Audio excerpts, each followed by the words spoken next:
Together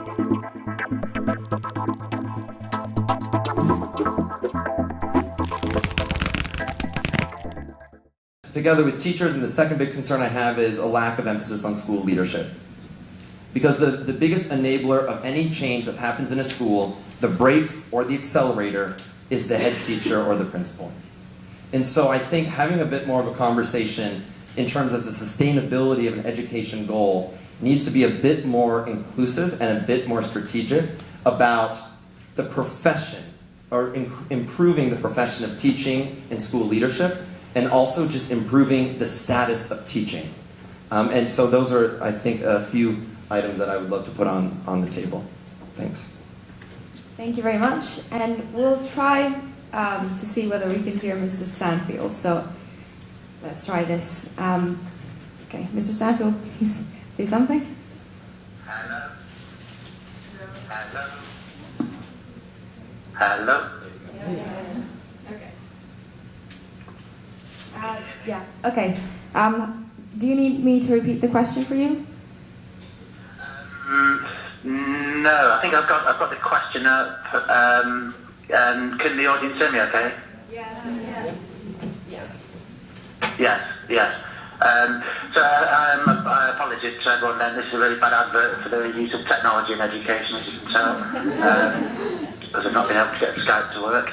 I suppose, coming from Newcastle, we always seem to be slightly out of the development loop in Oxford and London, and so our views don't always toe the line, and so that's kind of like a little bit of a warning. I showed the Sustainable Development Goals to my undergraduate course. They're in their first year, and so they're not used to a lot of the international development speak, and they just couldn't understand. They just thought the targets were meaningless, just a wish list that had no relevance. And I thought that was quite interesting, because I just think there's a complete mismatch now between development agencies and the people who write these kind of documents and what's happening on the ground. And I suppose I'm coming from a background where we've been researching alternatives to state education, non-state sector, low-cost private schools, and the world of technology. And the disappointing thing then, I suppose, is straight from target number 1, which is by 2030 ensure that all girls and boys complete free equitable and quality primary and secondary means of relevant and effective learning outcomes. This concept of free, I think, is a serious problem. Even when they attempt to make government schools free, there are still fees involved. And then how does this leave all of the private sector that are working so hard to kind of set up schools and to educate people? It's almost as if they've been completely neglected. And this was the lesson from the Millennium Development Goals. When they set the Millennium Development Goals, they admitted afterwards that they made, it was a big failure, that they didn't get business and more charitable foundations and organisations round the table. And so it was all hands on deck. And they promised to do that, but I don't know how these have been written and what involvement the private sector and other partners have had. But it is disappointing, because how does the private sector that's charged a small amount of fees kind of fit into this? How do they see them being part? If the focus is on free education, then are they abusing human rights by charging fees, or do they have any part to play? And this brings us back to the issue of sustainability. For me, these schools do become sustainable by charging fees. And one of the issues with the free education by the government system, I don't think it's sustainable. It's certainly not sustainable if it becomes funded by international aid.